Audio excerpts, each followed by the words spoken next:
بلکہ صحیح حدیث میں فرمایا کہ مومن کی جو قبر ہے روضۃ من ریاض الجنہ، وہ باغ ہے۔ باغ میں گھٹن نہیں ہوتی، باغ میں ٹینشن نہیں ہوتی، باغ میں انسان بڑے سکون میں رہتا ہے، اور باغ بھی معمولی نہیں، روضۃ من ریاض الجنہ، جنت کے باغوں میں سے باغ ہے۔ بندہ مومن کی قبر آرام کی جگہ ہے۔ حدیث صحیح میں فرمایا کہ اسے کہا جائے گا کہ تو سو جا۔ بھائی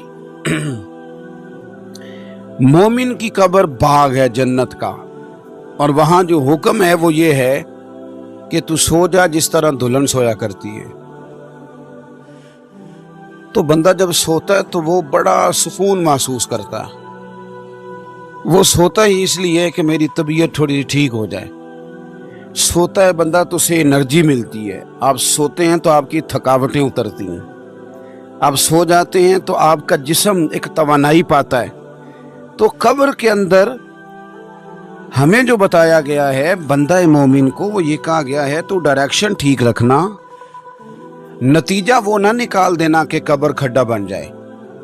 کام اس طرح کے نہ کرنا کہ وہاں تیرے پاس سزا کے لیے فرشتے پہنچ جائیں۔ کام اعمال ٹھیک کرنا۔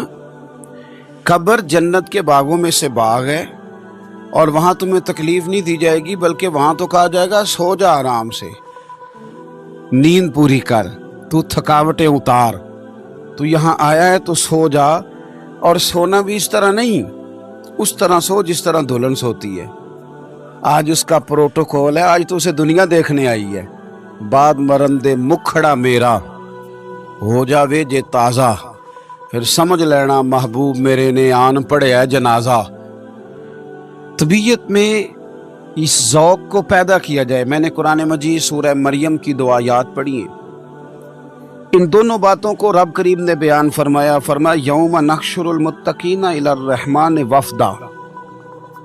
خالی ترجمے پہ کبھی غور کریں تو قرآن مجید مزہ دیتا ہے۔ فرمایا یوم نحشر المتقین الی الرحمن وفدا۔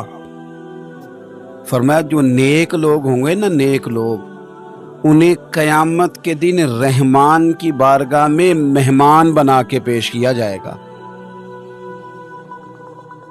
اللہ کی بارگاہ میں پیش کیا جائے گا مہمان بنا کے، وفد کی صورت میں۔ اور جو صیغہ استعمال کیا وہ کون سا؟ الی الرحمن۔ اللہ کے کئی اسماء ہیں نا، یہ نہیں کہا جبار کے پاس پیش کیا جائے گا، یہ نہیں کہا قہار کے پاس پیش کیا جائے۔ ایک تو گئے ہیں مہمان بن کے، اور پیش کس کے پاس کیا؟ رحمان کی بارگاہ میں۔ رحمان اتنا رحم کرنے والا جتنا کوئی کر ہی نہ سکے، اس لیے رحمان بندے کا نام ہی نہیں ہو سکتا۔ بندہ عبد الرحمان تو ہو سکتا ہے، رحمان یہ نام رکھنا جائز ہی نہیں۔ تو رحمان کی بارگاہ میں پیش کیا جائے گا مہمان بنا کے۔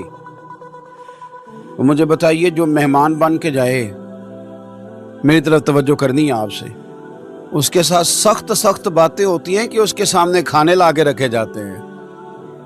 جو مہمان بنا کے پیش کیا جائے اس کو سزا ہوتی ہے، یا اس کے لیے اچھے اچھے بستر بچھائے جاتے ہیں؟ فرمایا جو متقی ہوں گے نا، متقی پرہیزگار لوگ، وہ رحمان کی بارگاہ میں مہمان بنا کے پیش کیے جائیں گے، وہ اللہ کے حضور جائیں گے مہمان بن کے۔ ان کا وہاں اعزاز ہوگا، وہاں ان کی عزت ہوگی، وہاں ان کا اکرام ہوگا، فرشتے انہیں اعزاز سے بٹھائیں گے۔ اسی لیے امام جلال الدین سیوطی رحمۃ اللہ نے لکھا ہے کہ جب مومن اپنی قبر سے نکلیں گے نا، تو مومنوں کی قبروں کے باہر اللہ براق کھڑے فرمائے گا، انہیں براق پہ سوار کر کے رب کی بارگاہ میں پیش کیا جائے گا۔ لیکن اگلی آیت میں فرمایا جو مجرم ہوں گے، وَنَسُوقُ الْمُجْرِمِينَ إِلَىٰ جَهَنَّمَ وِرْدًا، مجرموں کو ہانکا جائے گا جس طرح چرواہا بکریاں ہانکتا ہے۔ اور کیسے ہانکا جائے گا؟ وہ پیاسے ہانکے جائیں گے، ڈنڈے کے ساتھ ہانک کے انہیں جہنم کی طرف پھینکا جائے گا۔ کیوں؟ یہ مجرم ہے، یہ مجرم ہیں۔ مجرم کے ساتھ مجرم والا سلوک ہوگا، اور متقی کے ساتھ مہمان نوازی والا سلوک ہوگا۔ ہمارے جو نیک اعمال ہوتے ہیں نا، اس سے زمانہ آگاہ نہیں ہوتا، زمانہ تمہارے ظاہر سے آگاہ ہوتا ہے۔